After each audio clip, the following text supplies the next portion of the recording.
কৃষকদের জন্য অত্যন্ত সুখবর। 2024-এর ফার্মার পেনশন লিস্ট কিন্তু প্রকাশ করেছে কৃষি অফিস থেকে। তো সেই সংক্রান্ত আপডেটটা কিন্তু আমরা আজকের এই ভিডিওতে দেখব। ভিডিওটি শুরু করার আগে ছোট্ট একটা অনুরোধ, যদি চ্যানেল নতুন হয়ে থাকেন অবশ্যই চ্যানেলটা সাবস্ক্রাইব করবেন এবং নোটিফিকেশনটা অল করে রাখবেন এই ধরনের সমস্ত কিন্তু আপডেট কিন্তু সবার আগে পাওয়ার জন্য। 2024-এর যে ফার্মার পেনশন লিস্ট সেটা কিন্তু প্রকাশ করেছে কৃষি অফিস থেকে। তো আপনি যদি জানতে চান যে আপনার এলাকায়ও এই ধরনের কোনো ফার্মার পেনশন লিস্ট প্রকাশিত হয়েছে কিনা, তো অবশ্যই আপনার যে স্থানীয় যে কৃষি অফিস রয়েছে সেখানে আপনি ভিজিট করবেন।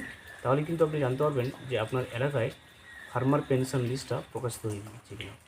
আমাদের স্থানীয় এলাকায় যে কৃষি অফিস রয়েছে সেখান থেকে কিন্তু নোটিশের মাধ্যমে প্রকাশ করেছে যে ফার্মার পেনশন লিস্টটা সেটা কিন্তু 2024-এ সেটা কিন্তু প্রকাশিত হয়েছে এবং যাদের নাম ওই লিস্টে রয়েছে তারা কিন্তু প্রতি মাসে কৃষক ভাতা হিসেবে 1000 টাকা কিন্তু ব্যাংকের অ্যাকাউন্টে পেয়ে যাবে।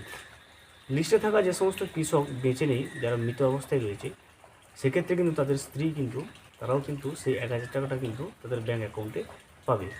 এবারে আপনি কিভাবে জানবেন যে আপনার এলাকায় ওই ফার্মার পেনশন লিস্টটা প্রকাশিত হয়েছে কিনা বা আপনার নাম ওই লিস্টে রয়েছে কিনা? দেখুন, সেটা জানতে গেলে কিন্তু আপনাকে আপনার যে কৃষি অফিস রয়েছে, স্থানীয় কৃষি অফিস, সেখানে আপনাকে যেতে হবে এবং সেখানে গিয়ে আপনাকে জানতে হবে যে আপনার এরিয়ার বা এলাকার যে ফার্মার পেনশন লিস্ট যেটা প্রকাশিত হয় সেটা প্রকাশিত হয়েছে কিনা। যদি প্রকাশিত হয়ে থাকে তাহলে কিন্তু আপনি ওই লিস্টের মাধ্যমে লিস্টটা দেখেই কিন্তু আপনি জানতে পারবেন যে ওই লিস্টে আপনার নামটা নথিভুক্ত আছে কিনা। যদি আপনার নামটা নথিভুক্ত থাকে তাহলে কিন্তু আপনিও অবশ্যই কিন্তু ফার্মারের যে পেনশনটা, কৃষক বন্ধুর যে ভাতাটা, অর্থাৎ কৃষকদের যে ভাতা যেটা প্রতি মাসে 1000 টাকা করে দেওয়া হয়, সেটাও কিন্তু আপনিও পেয়ে যাবেন।